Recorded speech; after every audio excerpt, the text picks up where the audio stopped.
सभी लोगों को प्रणाम। पहला जय श्री राम। आज लंका कांड में आगे की कथा कहूँगी, जिसमें कल श्री रामचंद्र जी की सेना का लोग राक्षस बखान कर रहे थे।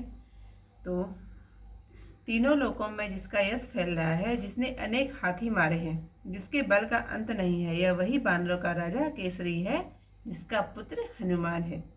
यह जो कुमुद के समान देह वाला, जैसे कैलाश पर्वत के ऊपर शरद का मेघ होता है, जिसके नेत्र भूरे और सुंदर हैं, जो इच्छानुसार देह धारण करने वाला और चारों कोनों को देखता है, लंका की ओर पूंछ फिराता और प्रलय के बादलों के समान गरजता है, यह इंद्र के साथ युद्ध में गया था, तब से इच्छानुसार देह धारण करने वाला हो गया।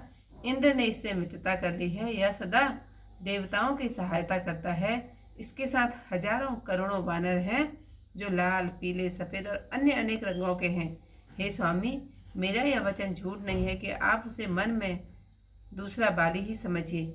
इसका निवास दुर्धर पर्वत है और यह मन, वचन और कर्म से श्री राम जी का दास है।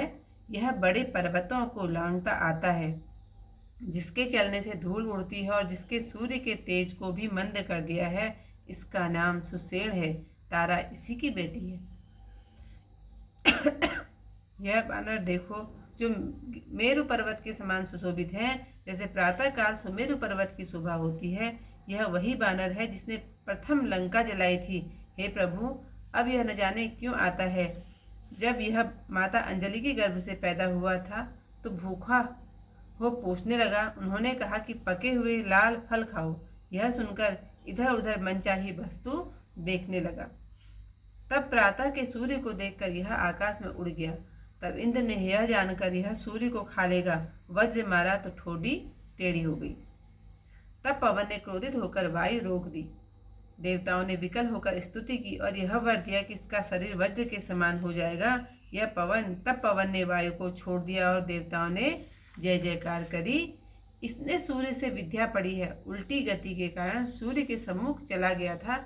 इसने सूर्य गोपत की भांति लांग लिया था। अब इस कपि के से आप युद्ध कैसे करेंगे? इसके शरीर का तेज प्रातः काल के सूर्य के समान अत्यंत शोभित है। आंखें पीली हैं, गति पवन से भी अधिक है, अग्नि के समान नितंब शोभित है। इससे कैसे लड़ोगे? आलसी के पुष्प के समान श्याम वर्ण जिसका शरीर, जो पुराण पुरुष नर वेश धरे हैं, जिनकी भुजाएं मस्त गजेंद्र के सूंड के समान है, जो कठिन बाण और तलवार धारण किए हैं, जिनका वक्ष स्थल विशाल है और कंधे ऊंचे हैं, शंख किसी गर्दन में रेखा पड़ी हुई है, प्रसन्न वदन है, जिनके मुख की उपमा कोई विचारे तो चंद्रमा और कमल नहीं हो सकते, जिनकी दंतावली की शोभा को कौन कह सकता है। उपमा देने को मन ललचाता है, किंतु उपमा किससे दें? जिनके होठों की लाली को देखकर कंदूरी और गुल दुपरिया के फूल लजाते हैं, जिनकी नासिका तोते की नाक को लजाती है। श्रेष्ठ कवि कह गए हैं, कोई उपमा नहीं बनती। सिर के ऊपर जटाओं के मुकुट बनाए हैं, विशाल मस्तक पर तिलक सुशोभित है। इनके बाईं ओर वीर विभीषण है, जिसके सिर पर राज्य तिलक शोभित है। यह बीज मंत्र जानता है, यह निश्चय ही श्रेष्ठ श्री रघुनाथ जी का कार्य करेगा। अब इस सुहावनी सेना को देखो, मानो भादों की घटा छा रही हो।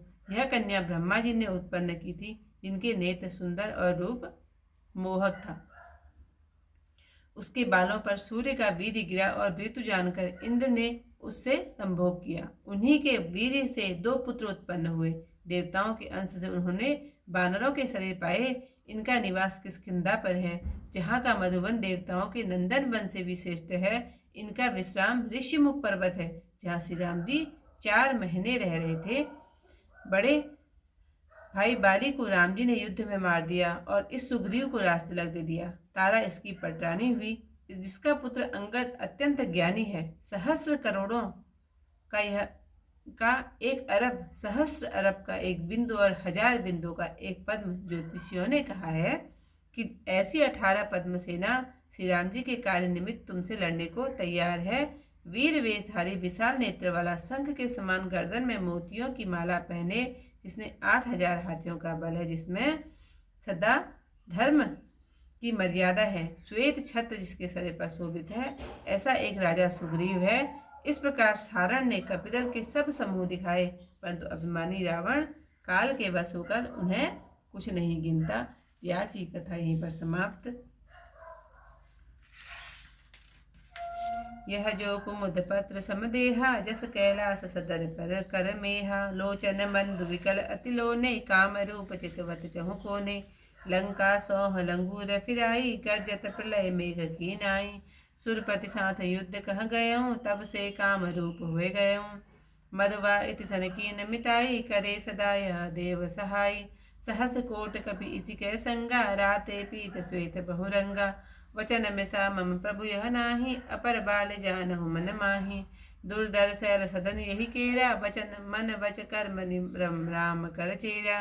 गिरिवर लागत आवत, चलत उड़ावत रेणु। तरणि तेज इन रूधेऊ, तारा तनय सुसेणु। यह कपिल सत मनहु गिरि गेरु, दिन मुख छवि जस अलसत सुमेरु। सोई कपि प्रथम लंक जई जारी, प्रथम प्रभु के ही लागी आवत एहि बारी। अंजनी गर्भ जन्म जब भयहूँ, छुतित जन निसन अरसत ठयहूँ।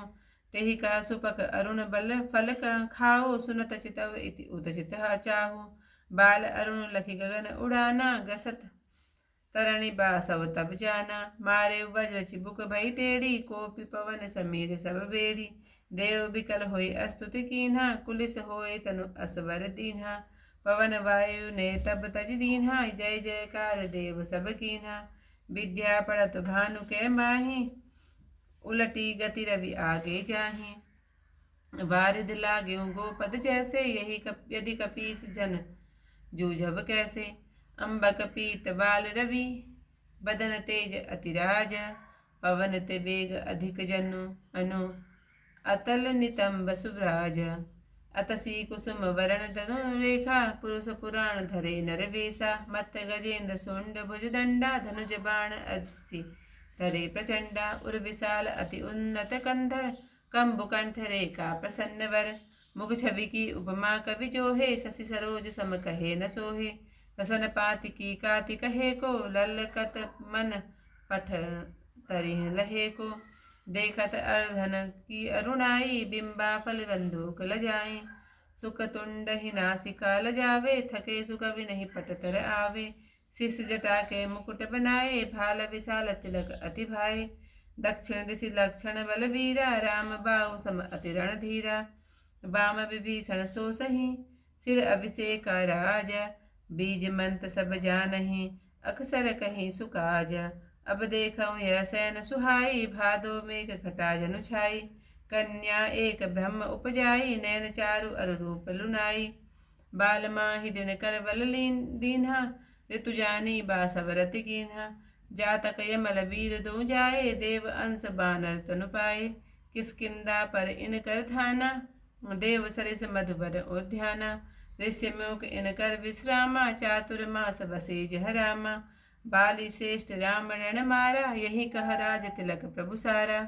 तारा तासु भई पटिरानी, जेहि कर सुत अंगदादि अति ज्ञानी।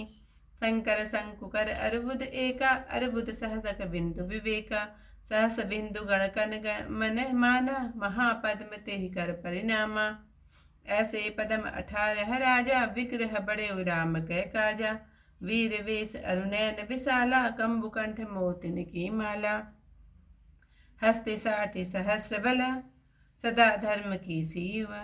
श्वेष सत्र सिर शोभित, यह राजा सुग्रीव। इहि विधि सकल दिखाए, सारन कपि दलयूह। गनेन रावण काल बसा, अतिशय गर्भ समूह। सियावर रामचंद्र पद जय शरणम, शंकर हरि ओम जय जय सिया राम। मंगल भवन अमंगल हारी, उमा सहित जहि जपत मुरारी। आज की कथा यहीं पर समाप्त। कल को इस आगे कथा के साथ फिर मिलती है, तब तक के लिए सभी लोगों को प्रणाम। जय श्री राम।